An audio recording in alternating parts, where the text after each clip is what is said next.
Welcome back to the weekly news roundup. Once again, in the month of December, we are putting all of them on one. Although looking at all of our statistics, I very well might split it back into the two videos into the new year after my test is over. First and foremost, let's also talk about the chapters. After looking into it, I believe the problem with the chapters is because YouTube keeps community striking my videos about open source media players, even though I do not tell people to do anything bad with them, and I explicitly tell people not to do anything bad with them, and everything I do is perfectly legal and above board, but YouTube keeps on giving me community strikes. And so if you do really need chapters, they are working perfectly fine over on Odyssey, but here on YouTube, everything is set up for it. So you'll have to navigate down into the description, and I have all of the articles linked in with a timestamp. You can just click on the timestamp, but apparently YouTube changed their algorithm or their software, maybe about, 6 months, a year ago. And if you have any active strikes of any kind on your channel, they stop populating chapters allegedly. So, that's YouTube's problem. They might resolve themselves in January, I think, is when the next copyright or community strike falls off, because I talked about that evil H-word application that Linux Mint packaged with their operating system. It was such a sin. They just, you're done for 2 weeks, fool. But that's all Tubi's fault. So again, if you want to make sure you keep on watching the show, we are streaming this on 5 different platforms. You can catch it there.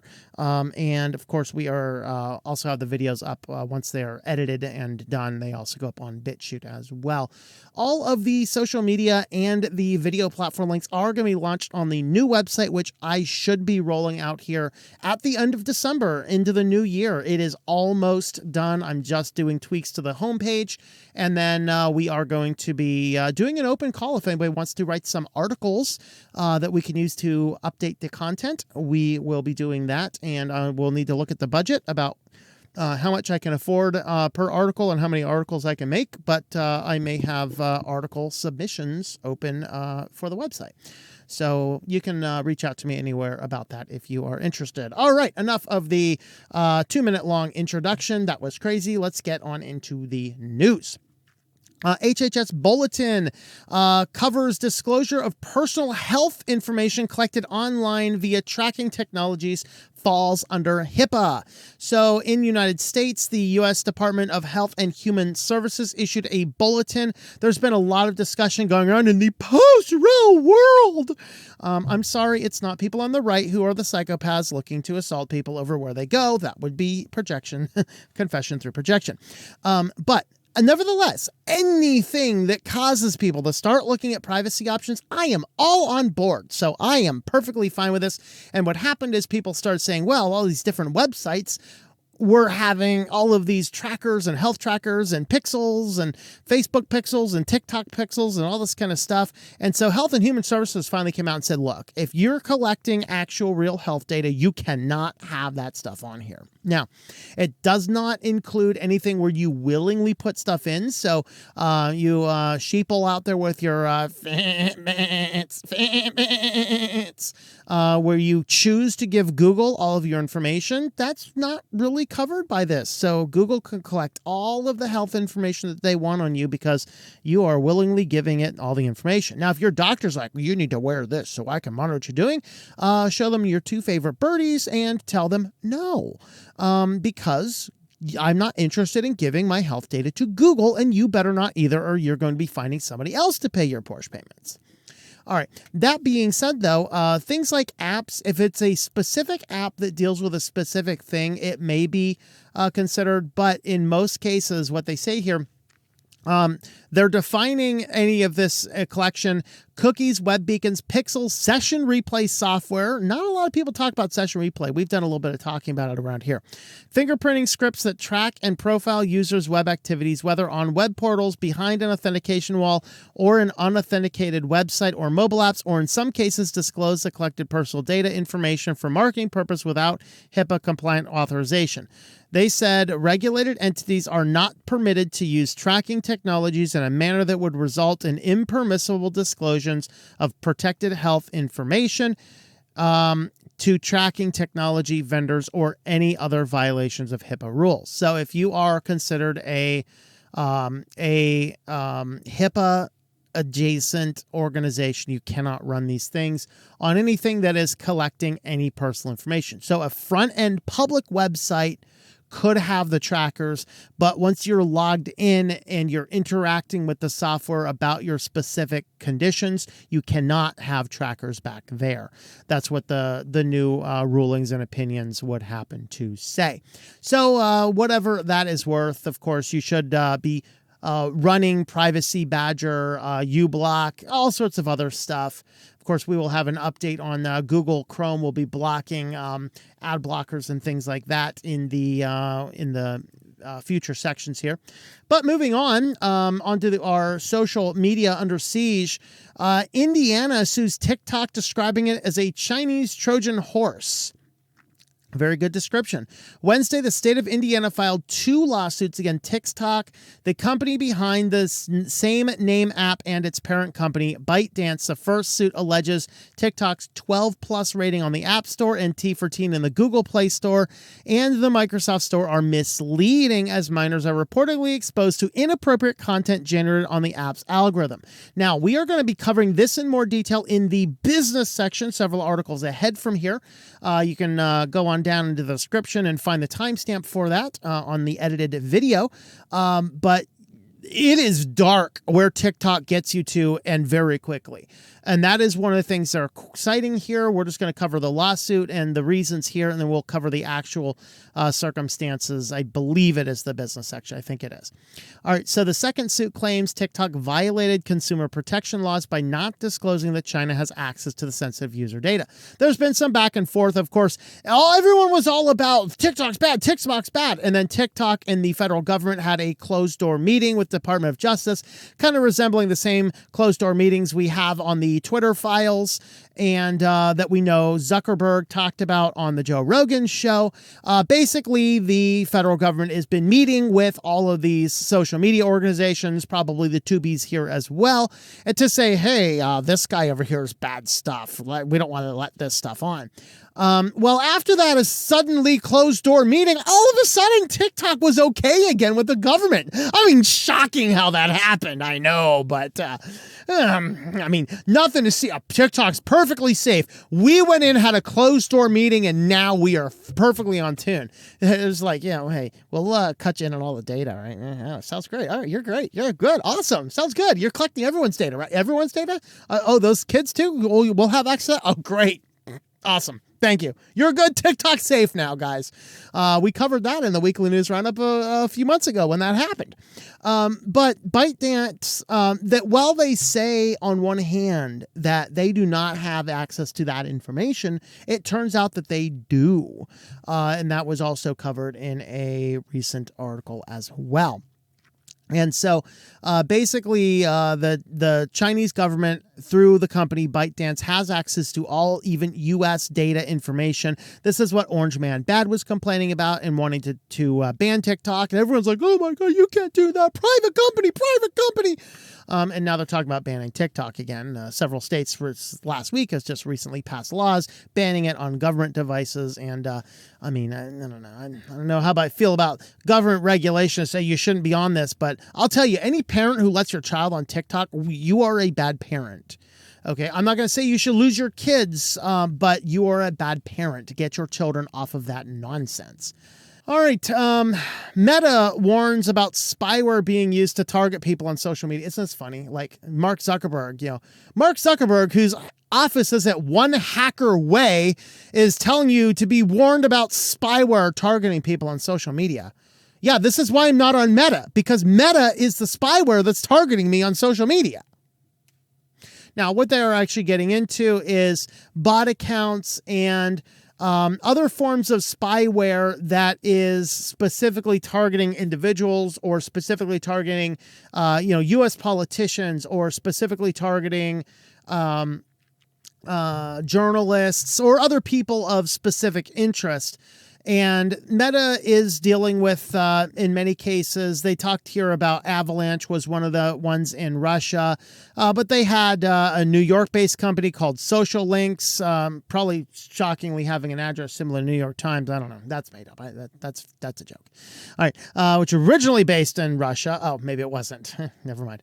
And Cyberglobes based in Israel. So United States, Russia, and Israel all have major bot farms on Facebook/Meta for the purpose of targeting people, and then they're using these in conjunction with some other things to spy on people and grab a lot of information. So, that's what's going on there. But I just found it really funny that Meta is talking about people are tracking you on Facebook and social media. Yeah, it's called Meta. You didn't know it's you, but look in the mirror. That's the guy doing it. All right. And on to our final article. This is from the EU, and this is looking at a potential future end to Meta's targeted ad model. So this has to do with some changes, or first and foremost, some rulings with GDPR in mostly in Ireland, I believe.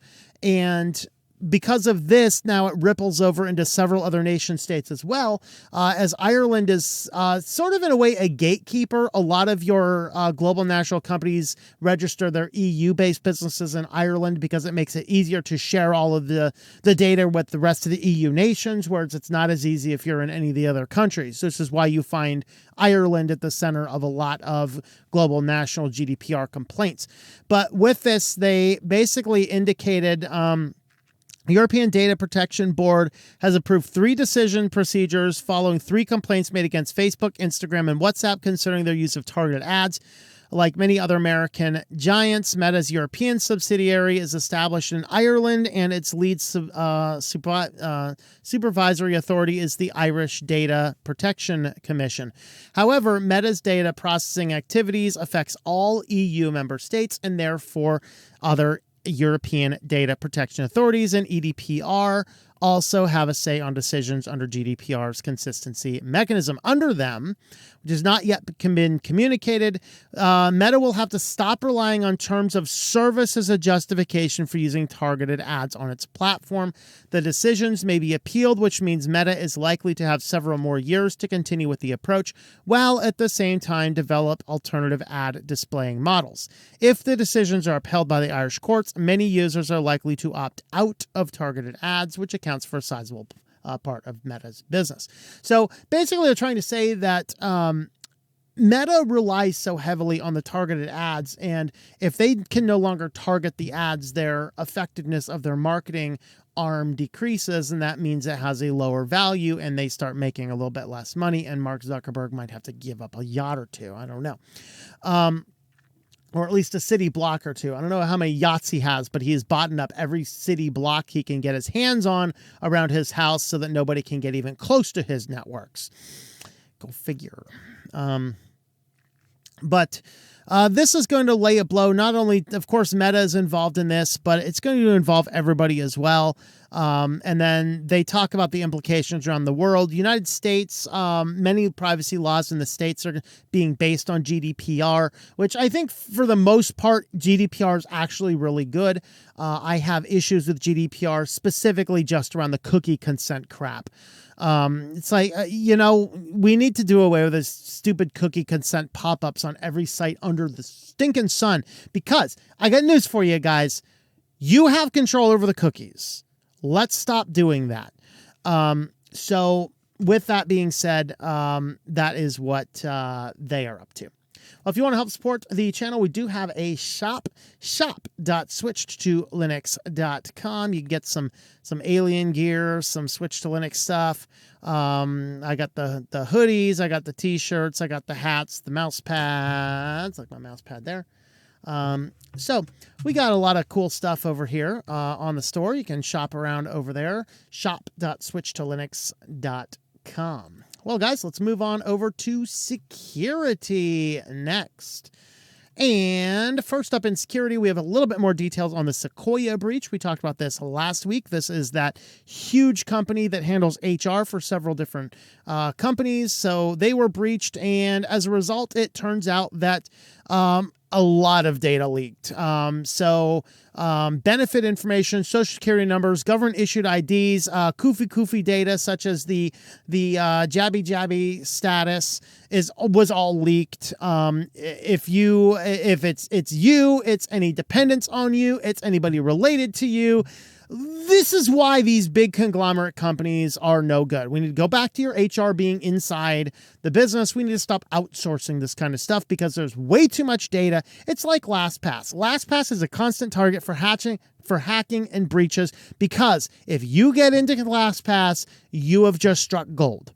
Okay, why try and hack some, little obscure account when you can just hack into LastPass, get that, and get tons of passwords for tons of things? You understand that if they're successful getting the master passwords out of there, anyone using that service is simply screwed. You're done. And the same thing is going on here. There's just too much information stored in all these companies. We need to stop relying on this kind of stuff. All right. Next up is a new attack method that can steal data that is in air-gapped PCs through walls. Hilariously, they have called this the COVID bit. Because you're grabbing the data off of socially distanced computers. Yeah, this should have been in Sillyville. All right. So I'll call it Koofy bit here. So you keep the computer air gapped off of the internet. You're like, this is the best way to do it. So no way to get in there. Well, they figured it out. Now, it does require a first step of actually compromising the computer first. So you have to at least at some point in time gain physical access to the machine to put the piece of malware on it. What the malware is going to do is it messes with the processor speed, which will change the electromagnetic waves because it's going to draw more or less power. Now, I see this phenomena here in the van with my inverter, because my inverter, if my battery is right on the edge of above the 13.3 peak and below the 13.3 volt peak, then my green light is still on, but it'll kind of be flashing. Well, if I start processing a video, the processor takes more power, it drops out, and then it's done processing and it drops back up. Because the inverter itself is responding to the battery based on the amount of power being drawn out of it. And when you can cycle up and down the processor like that, you can get appreciable amounts of power differences. And what happens is the malware up to 6 to 10 feet away through the air-gapped wall can pick up on those changes and grab data based on the amount of data being up and down. And so it's able to actually grab it. They explain that switching the components inside creates a square wave of electromagnetic radiation at specific frequencies. They switch on and off during AC-DC conversion because, of course, if you're powering it with AC and then DC kicks in, there's a little bit of conversion there. That's what they're looking at. Now, they did say it works the least from laptops because laptops have better power management built in. And they actually found Raspberry Pis, they could not do it super well because Raspberry Pis were too low. You can still do it, but you got to get really, really close to the computer, almost too close to do it from, you won't have a socially distanced computer at that point in time. So it'll be a little suspicious if a guy comes in, sets a little device next to you. So what you working on? What's that thing? Never mind. What you working on? Do it. Let me see, a little obvious. But Raspberry Pis don't work as well. Laptops don't work as well, but, main computers with, full-fledged power supplies without power management software, they work the best. Moral of the story, if you can put power management software on your plug-in computers, that might actually resolve the problem, but who knows? All right. It's another day. There's another WordPress breach. This one is dubbed Go Trim. This is a botnet. There's actually was one of these a few years ago too. This is a botnet brute forcing WordPress websites. Now, the last time I saw these, they were brute forcing based on common admin accounts. So they'd ping admin, they'd ping the URL, they'd ping the URL plus admin. And then they try and get in by doing a series of brute force attacks. So the best defense for WordPress for a while is make sure that your administrative credential is, your username is something that doesn't have the word admin or anything involving your URL in it. So making sure that you have some weird and unique admin was the best way around it, because these botnets can ping multiple different times. No real word about the exact way it gets in other than, like everything else, vulnerable plugins, outdated themes, and stuff like that. But basically, it would get in here, it would install the system onto a target web server, which would create the botnet, and then the botnet would continue to go back and forth between the website or not. So this is why I'm moving off of WordPress on as many of my projects as I can. WordPress is just becoming too problematic. It can be done right, but hey, they stopped listening to the people who develop them, so screw WordPress. I'm done with you. All right, and here's another one. With every website in the world turning to SVG images to have better images online, the hackers got in there and started doing the HTML smuggling to smuggle JavaScript into embedded SVG images. And once your browser downloads it, it says, hey, there's an image. And if there happens to be JavaScript inside that SVG image, it will arbitrarily execute the code. And then what this does is it actually will go online, grab small bits of the malware and reassemble it on your device and then execute it. So just be careful which websites you're going to, I guess. So HTML smuggling, relying on the fact that you can embed JavaScript into SVG images.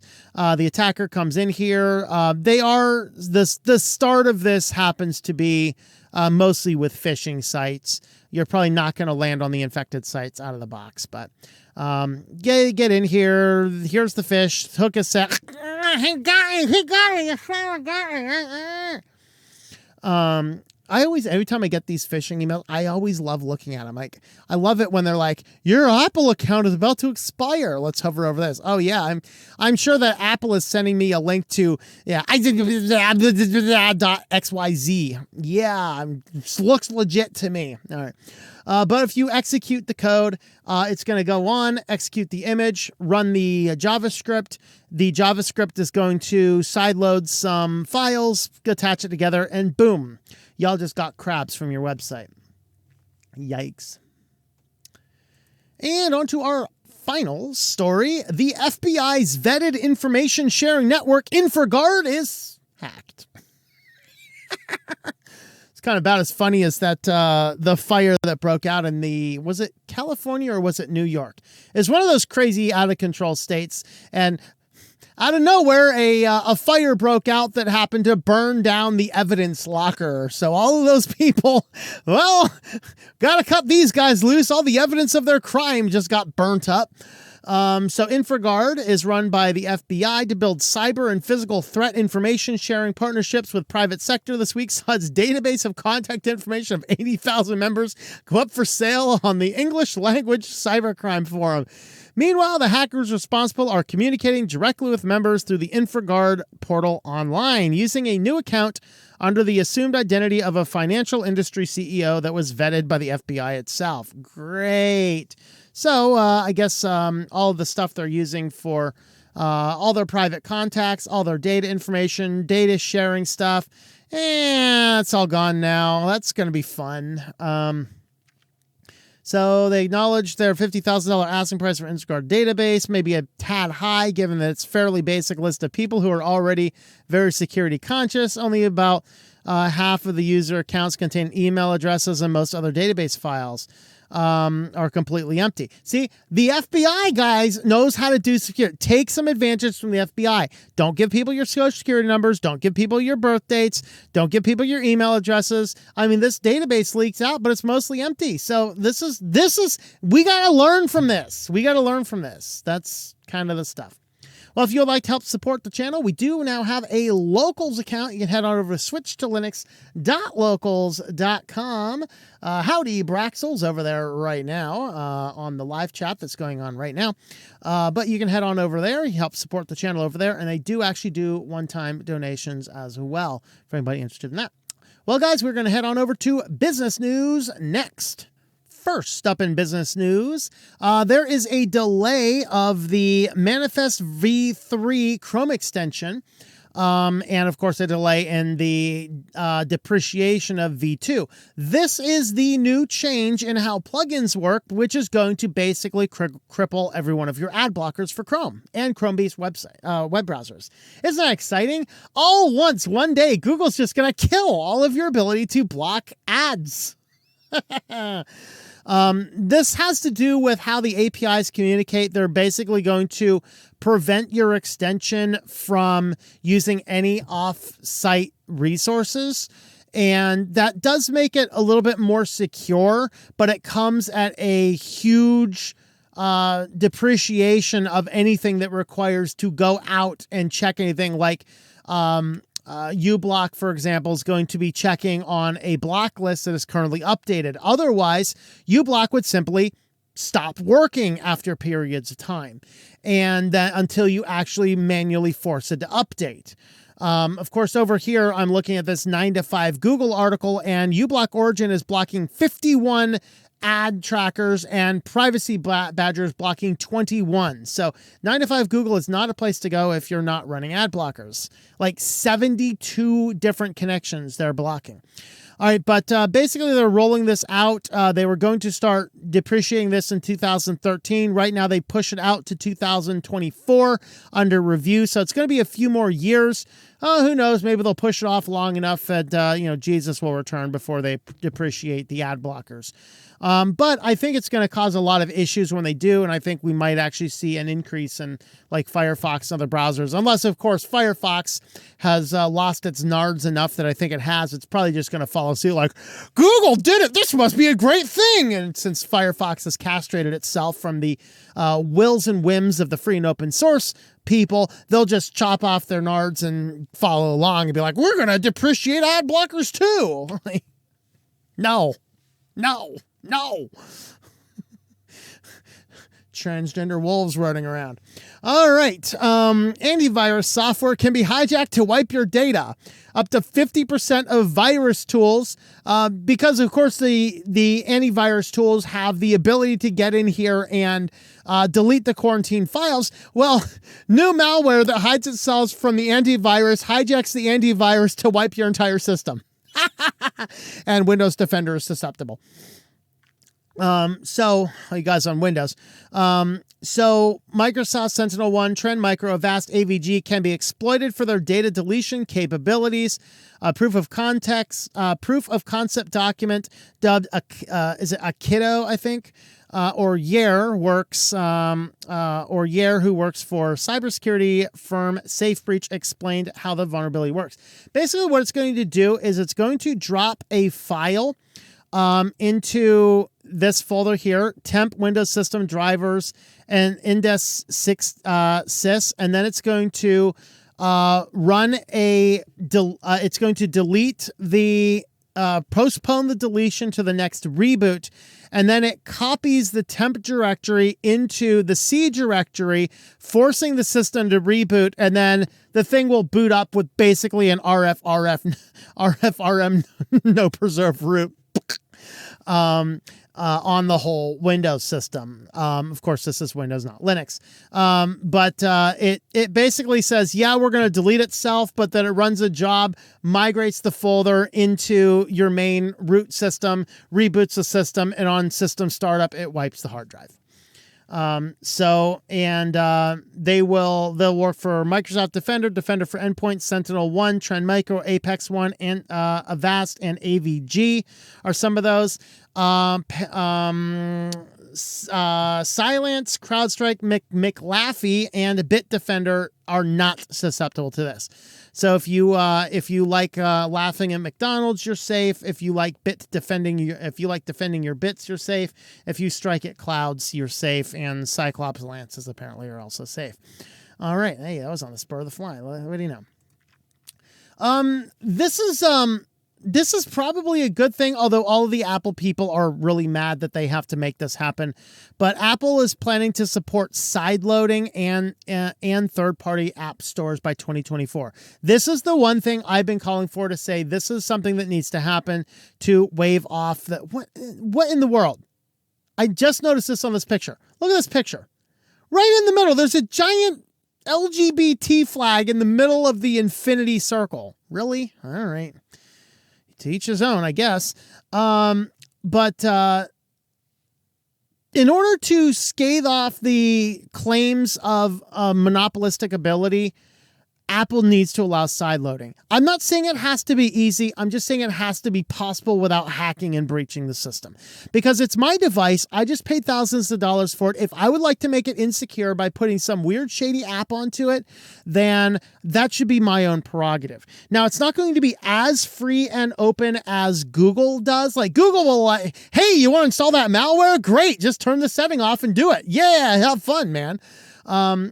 That's cool. I don't mind that at all, because, you know, I'm not a doofus who's going to sideload an app from some weird, shady website. Although I'm sure people will, especially if you're like, hey, this app solves all your problems. Ah, look at this. And some hacker has your phone. Basically, though, they are still going to do it kind of like having to have some form of verified by Apple, but you can sideload it, but it's got to be verified by Apple. That still is taking it the wrong direction. So it's not as free and open as it should be, but I think it's going to be a step in the right direction. Now all we need is for them to turn this on, and then a couple people be like, hey, I need to get into this device. Apple's not letting it. We need to let the suit push it forward one step further and allowing them to do that. But regardless, they are working on pushing the ability for Apple, iPhone to sideload apps and other app stores. So I'm okay with that. That's pretty good. All right.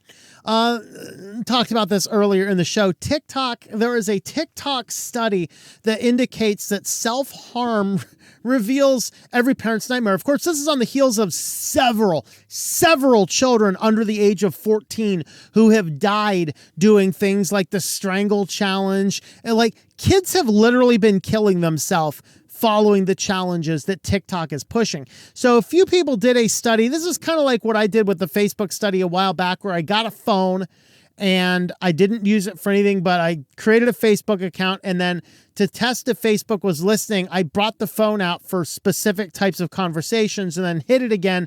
And then I wanted to see if Facebook would promote things based on that. So literally what I did in that Facebook study is I got the phone and I logged into the Facebook, and then I scrolled through it, and then I look at the friend requests, and then I literally roll a die. Should I accept this friend request? Let's roll the dice. Boom, yes. Roll the dice. Boom, no. Roll the dice. Boom, yes. In 30 days, that Facebook account was full of nothing but porn and really bad people, with me doing nothing other than randomly accepting friend requests for a random account. I confirmed they didn't seem to be listening to the microphone, but it sent you in really bad places really, really fast.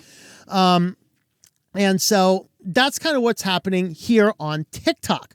So Center for Countering Digital Hate, that sounds like an organization that needs to be disbanded. They found that video sharing platform sites will promote content including dangerously restrictive diets, pro-self-harm content, and content romanticizing to users who show a preference for the material, even if they are registered as under 18. For its study, the campaign group set up accounts in US, UK, Canada, and Australia. Registered at the ages of 13, the minimum age for joining the service. It created standard and vulnerable accounts, the latter containing the term lose weight in their usernames, which CCDH said reflected research showing that social media users who seek out eating disorder content often choose usernames containing such content. The accounts paused briefly on videos about body image, eating disorders, and mental health, and also liked them. This took place over a 30-minute initial period when the account launched in an attempt to capture the effectiveness of TikTok's algorithm that recommends content to users. On standard accounts, content about followed within 3 minutes, an eating disorder material is shown within 8. Okay, so they want you to get anorexia far before they'd like you to go off yourself in the corner closet. Great. The results are every parent's nightmare, they said. Young people's feeds are bombarded with harmful, harrowing content that have significant cumulative impact on their understanding of the world around them. And so you can kind of see what's going on here, but they...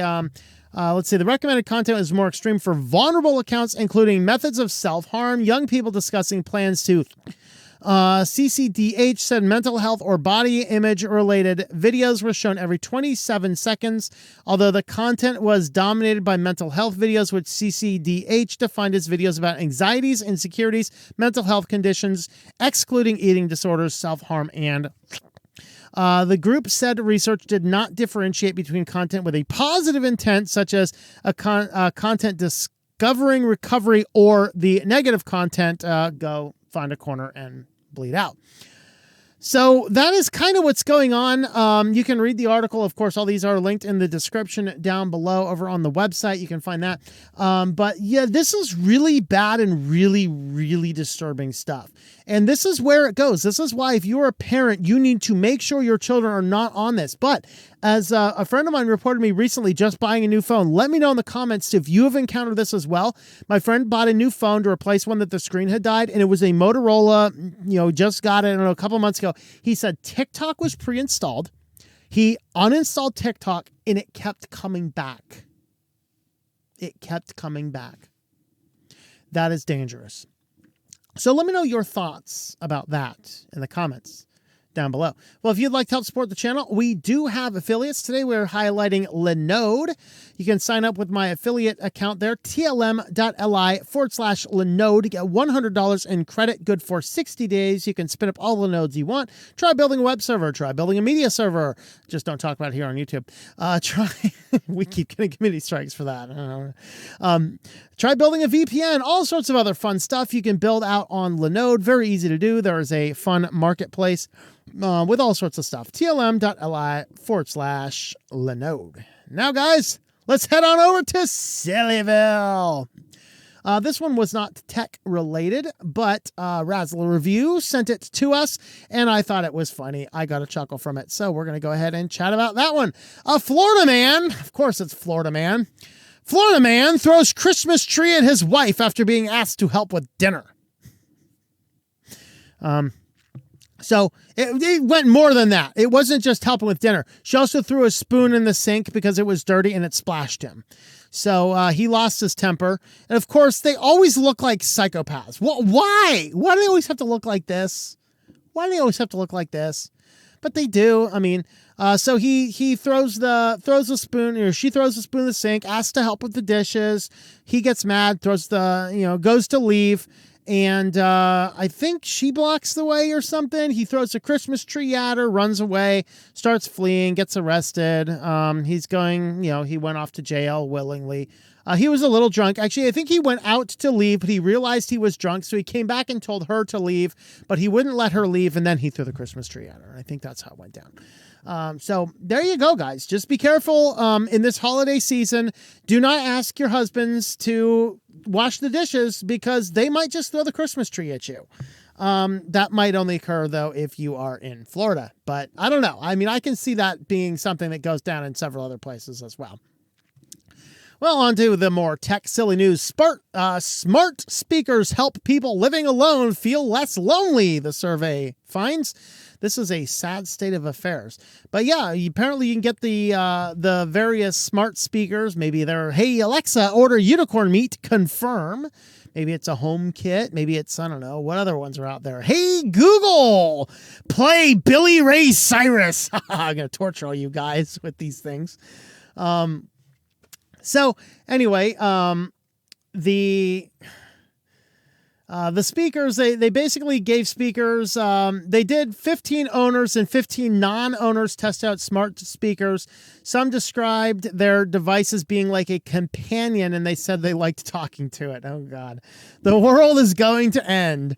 All of the people living alone, trust me, despite living alone, I am not going to be starting to talk to a smart speaker. I'll just continue talking to myself in the corner and probably have a better conversation. Yeah. Well, on to our final story, though. Microsoft signed drivers containing malware. So this kind of started, of course, with some drivers, and the drivers were vulnerable to some exploits, and so these guys figure out how to get the exploits in there, and then Windows, of course, finds out that there's exploits in there, and then the guys end up stealing some leaked drivers, I think from NVIDIA, I think it was, but those keys were canceled as soon as the breach had occurred, so they had to find another way in.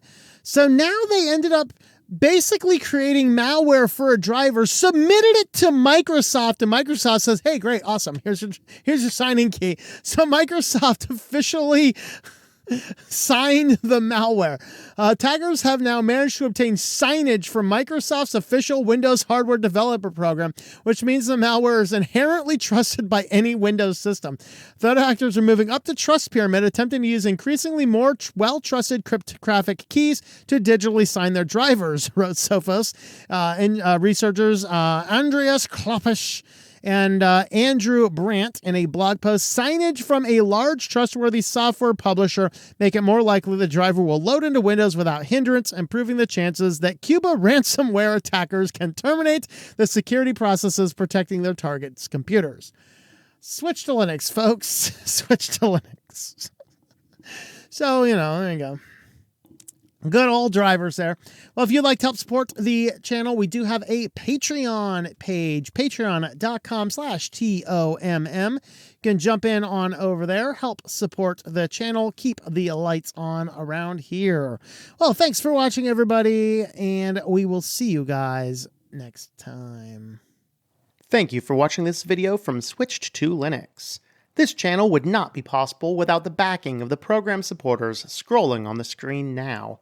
You can be a supporter at Patreon at patreon.com/TOMM or at thinklifemedia.com. I also want to thank the open source community who creates such excellent software that makes producing this show possible. Please remember to support your software communities.